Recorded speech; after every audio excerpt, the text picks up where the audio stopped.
Dans cette vidéo, on va parler sommeil et productivité. On va notamment voir les différents mensonges liés au sommeil. On va voir comment est-ce qu'on peut réduire les dommages d'une mauvaise nuit de sommeil. On va parler des 4 types de chronobiologie selon le docteur Michael Breus, j'ai réussi.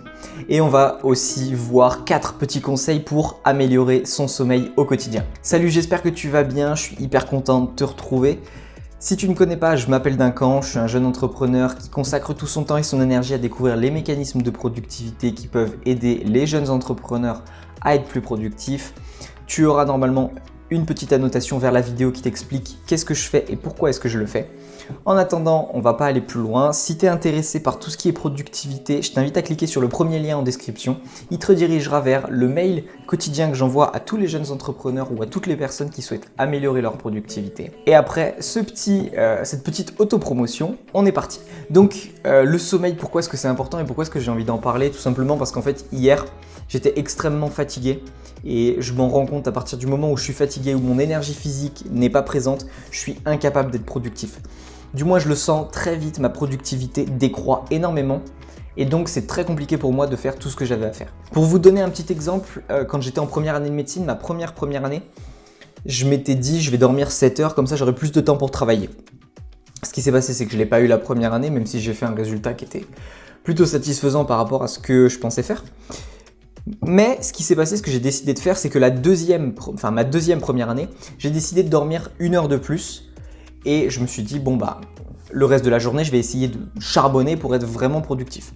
Ce qui s'est passé, c'est que j'ai pris 7 heures de sommeil supplémentaire, mais 7 heures de sommeil supplémentaire étaient tellement efficaces que j'avais même pas besoin de charbonner un peu plus pour être autant productif qu'avec 7 heures de sommeil. Donc en fait, ma conclusion, elle est très simple, ma mini conclusion de début de vidéo, c'est que rajouter du temps de sommeil ne vous fera pas perdre du temps de travail ou de productivité, je peux vous le garantir, au contraire, ça va avoir l'effet inverse. Je recommande entre 7 heures et 9 heures de sommeil. Enfin, je suis qui pour recommander ça? Je suis personne. Mais ce que je veux dire, c'est que de par toutes mes recherches, de par toutes mes lectures, de par mon intérêt pour l'énergie physique, à chaque fois, c'est entre 7 et 9 heures de sommeil qui ressortent.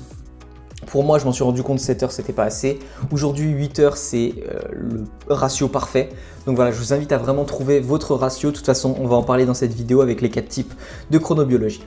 On est parti tout de suite avec les mensonges du sommeil et c'est un sujet qui m'intéresse énormément en fait, ces différents mensonges parce que je le vois au niveau des personnalités publiques, des personnes haut placées, des présidents, des responsables politiques. Enfin bref, souvent, ils nous font passer l'image qu'ils dorment 4, 5, 6 heures par nuit, bon, souvent c'est entre 4 et 5 heures, et qu'ils travaillent voilà, tout le reste de la journée et que voilà, ils dorment très peu, et que pour eux c'est suffisamment simple et que ça leur suffit. Il y a aussi ce mythe avec les jeunes entrepreneurs, ou du moins avec les entrepreneurs tout court, avec ces discours de motivation, travaille plus, dors moins, ne mange plus, va plus aux toilettes, travaille, fais que ça. J'ai horreur de ce discours parce que je sais à quel point il est faux et à quel point on nous endoctrine dans un certain mode de vie qui n'est absolument pas vrai. Bref, ce qu'il faut comprendre en fait, c'est que certes, certaines personnes dorment moins, mais l'impact sur leur corps à court terme et à long terme est juste colossal. Le premier impact que va avoir le manque de sommeil sur leur corps, c'est la diminution de leur créativité et de leur mémoire. Ils seront beaucoup moins créatifs et ils auront beaucoup plus de difficultés à retenir des informations. Et donc, ils auront souvent besoin de personnes qui vont leur dire quoi faire, comment faire, les informations qu'ils ont besoin de retenir dans la journée ou qu'il faut leur répéter régulièrement. Donc, vous voyez que le manque de sommeil a un impact qui peut être économique et humain, enfin bref, qui peut être très important. Le deuxième impact que va avoir le manque de sommeil sur leur physique, ça va être l'augmentation de l'inflammation. Ils vont avoir une tendance plus forte à l'inflammation. Ce qui va se passer, c'est que l'inflammation provoque des maladies, tout simplement, provoque Alzheimer, diabète, si je dis pas de bêtises, cancer, fatigue, difficulté de récupération. Donc c'est des personnes qui sont très peu endurantes sur la durée et qui du coup jouent énormément sur leur mental, mais qui se bousillent le corps très rapidement et qui du coup ne peuvent pas aller très loin dans leurs objectifs. Et le troisième impact que ça va avoir, c'est que ça va réduire considérablement leur régénération cellulaire, leur multiplication cellulaire et la création de nouvelles cellules musculaires. C'est des personnes qui vont avoir énormément de mal à produire du muscle, à se développer physiquement parce que du coup voilà, il n'y a pas cette création musculaire, ce développement musculaire. On peut très vite faire un parallèle avec le fait que les sportifs de haut niveau dorment souvent jusqu'à 10 heures par nuit parce que leur corps a tellement besoin de récupérer et c'est tellement primordial pour le corps de dormir quand il veut produire du muscle que voilà, on voit tout de suite que le sommeil et le sport, c'est juste très important.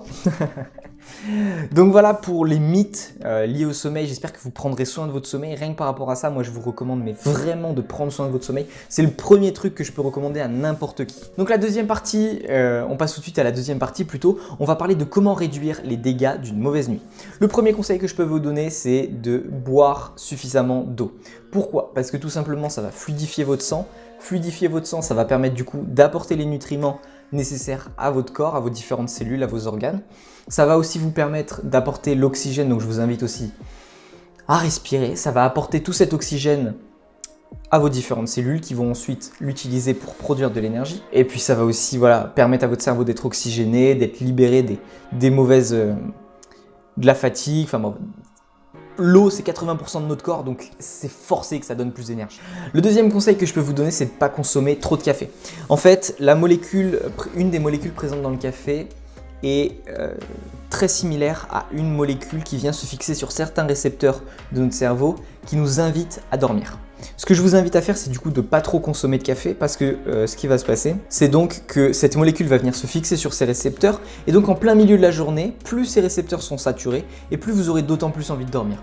Donc ce qui est important, c'est de ne pas consommer trop de café pour éviter de saturer ces récepteurs et d'envoyer à votre cerveau un message de « j'aimerais bien dormir ».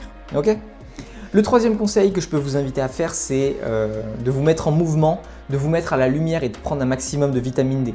Prendre un maximum de vitamine D, mais naturel, tout le soleil, que du soleil, ok? Se mettre à la lumière, ça permet de rebooter entre guillemets son rythme circadien, de lui dire ok, tu te lèves à cette heure-là, donc à cette heure-là, il y a de la lumière et à cette heure-là, du coup, j'ai besoin d'être réveillé. La lumière va vous permettre aussi de sécréter et de produire de la vitamine D. La vitamine D, on le sait, elle joue sur le système immunitaire, sur l'énergie, sur plein de choses, sur le fonctionnement normal de votre appareil digestif aussi. Enfin bref, il y a plein de choses. Manger des protéines, c'est le quatrième conseil. C'est le quatrième conseil. Manger des protéines. Les protéines vont produire une hormone qui s'appelle l'auxine et cette auxine va vous permettre d'être plus vigilant, plus attentif et plus éveillé. Donc manger des bonnes protéines va permettre de maintenir cet état d'éveil. A l'inverse, si vous consommez trop de glucides, notamment des sucres, ça va avoir l'impact inverse et donc du coup votre glycémie va faire piou piou et vous allez très rapidement dormir. Donc consommer des bonnes protéines.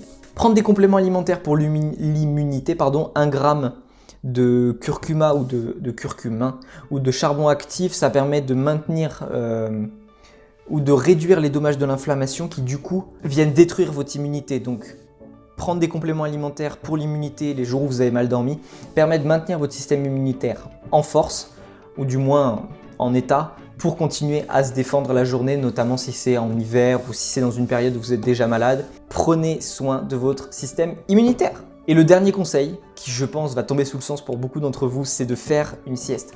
Faire une sieste, il y a plein de conseils que je pourrais vous donner, mais évitez de mettre une alarme, pas faire de sport avant, pas boire de café, ne pas être dans un état de stress,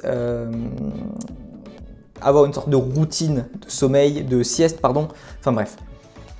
Trouvez ce qui vous correspond le mieux, faites une petite sieste dans la journée, ça vous permettra de réduire les dommages d'une mauvaise nuit de sommeil. Donc maintenant, on va passer aux 4 types de chronobiologie qui sont présents et inscrits dans notre génétique. Les 4 types de chronobiologie selon le docteur Michael Breus, ça y est, j'y arrive. En fait, ils ont étudié notre génétique et ils se sont rendus compte qu'en fait, selon notre génétique, on avait tous un certain type de sommeil. On n'organisait pas tous notre journée de la même manière et que du coup, selon le type de chronobiologie qu'on avait, il y avait certains types de journées qui étaient plus adaptés à notre mode de fonctionnement. Et donc ces 4 types de chronobiologie, c'est les suivants. Dauphin, lion, ours et renard. Vous vous attendiez pas à ça, hein. Les dauphins, c'est ceux qui dorment peu et qui ont souvent des insomnies et qui représentent 10% de la population. Les lions, c'est ceux qui se lèvent tôt, qui ont beaucoup d'énergie, mais qui sont fatigués assez tôt dans la soirée, donc c'est 15 à 20%. Les ours, c'est 50% et c'est ceux qui se basent sur les cycles du soleil, c'est ça, et qui ont besoin de leurs 8 heures de sommeil, je vais y arriver. Et les renards, c'est ceux qui ont énormément de mal à se lever tôt, mais c'est ceux qui ont de l'énergie le soir, tard le soir. Ça représente 15 à 20% aussi de la population. Par contre, il y a un truc dont j'aimerais parler tout de suite, c'est que ça, c'est inscrit dans nos gènes, dans notre génétique. Mais beaucoup de personnes vont me dire « Ouais, mais moi je suis un renard, j'arrive pas à me lever tôt, j'ai beaucoup d'énergie le soir et tout ça. » C'est totalement faux. Ce qui se passe en fait, enfin c'est vrai pour certaines personnes, mais vous allez comprendre. Ce qui se passe, c'est qu'il y a beaucoup de facteurs externes. Le stress, les repas, les téléphones, les réseaux sociaux. Il y a plein de facteurs externes qui ont un impact sur votre sommeil. Ça, c'est les types de chronobiologie que vous auriez pu avoir si vous viviez au Moyen-Âge. Si aujourd'hui, vous continuez d'être stimulé par tous ces facteurs externes, qui sont le stress, qui sont votre alimentation, qui sont vos routines, vos habitudes du soir, qui sont les réseaux sociaux que vous utilisez le soir, les écrans, si vous continuez d'être soumis à tous ces facteurs externes, votre type de chronobiologie n'a plus aucun sens. Vous êtes totalement en train de le bousiller et donc du coup, ça sera impossible pour vous de dormir suffisamment et correctement. Donc je vous invite à vraiment essayer de prendre soin de votre sommeil, de retrouver un petit peu, de renouer avec le dauphin, le lion, l'ours ou le renard que vous êtes au fond de vous et de renouer avec ce sommeil qui est vraiment le vôtre et qui n'est pas celui que la société vous invite à avoir avec ses réseaux sociaux, ses médias, cette bouffe, ces soirées midnight, tonight, wow, les soirées, les fêtes, faites pas de fêtes. Non, je rigole, c'est pas ça que je veux dire. Faites-vous plaisir de temps en temps, on est bien d'accord.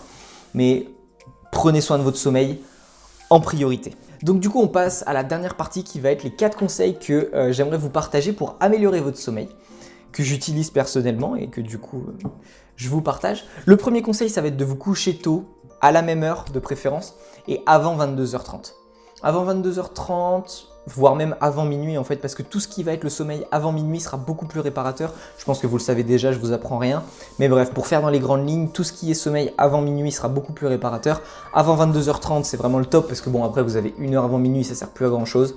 Donc couchez-vous toujours à la même heure et essayez de vous lever de manière assez régulière tout autant. Le deuxième conseil que je peux vous donner et que j'utilise en ce moment, que je teste, c'est de faire des exercices à la lumière du soleil, à la lumière du jour le matin. En gros, au moment où vous vous levez, on boit un petit coup d'eau, on enfile ses baskets et on va dehors pour faire un petit peu de sport à la lumière du soleil.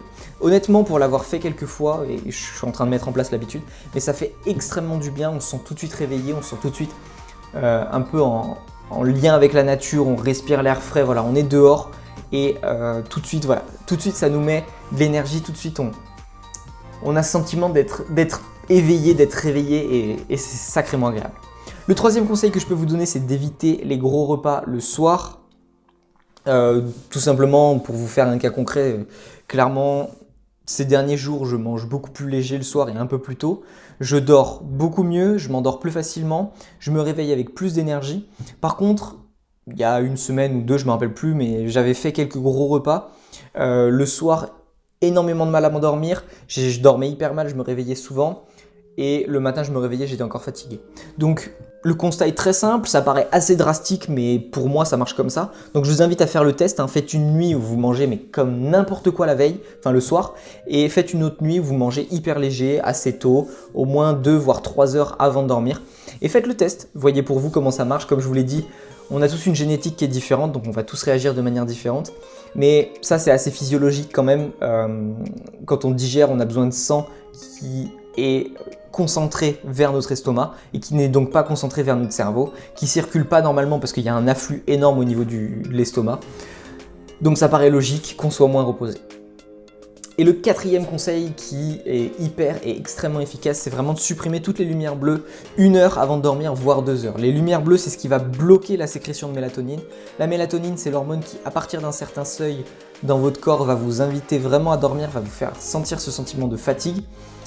Si vous bloquez cette mélatonine avec toute la lumière bleue des écrans, ça sera impossible pour vous de dormir et si vous regardez des écrans juste avant de dormir, eh ben vous allez cogiter pendant 1 heure dans votre lit parce que du coup il va falloir au moins 1 heure à votre cerveau pour sécréter suffisamment de mélatonine pour vous permettre de vous endormir. Donc voilà, j'en ai terminé avec tous ces conseils. Si ça vous intéresse, je sors pas tout ça de mon chapeau, hein, j'ai lu ça J'ai lu ça et appris ça de par mon expérience et un livre d'un américain qui s'appelle Brent Greenfield. Si vous voulez vous le procurer, il coûte environ 60 €. De toute façon, je vous mettrai en description la petite liste des livres que je vous recommande. C'est tout en américain, donc c'est aussi pour ça que je voulais vous partager ça, parce que je sais qu'il y a certaines personnes qui ont du mal à comprendre l'anglais, donc j'ai voulu vous partager ça. Si ça vous intéresse que je lis l'énergie physique à la productivité, faites-le moi savoir en commentaire ou avec les likes ou en vous abonnant tout simplement, parce que c'est quelque chose qui m'intéresse énormément, donc je serais extrêmement heureux de vous partager plus de choses par rapport à ce sujet-là.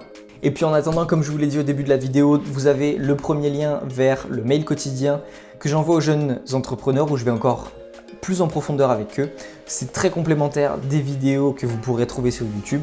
Abonnez-vous, faites-vous plaisir, dites-moi en commentaire ce que vous avez pensé et puis je me fais un plaisir de vous retrouver demain dans la prochaine vidéo. C'était D'accord, merci de m'avoir écouté. Ciao!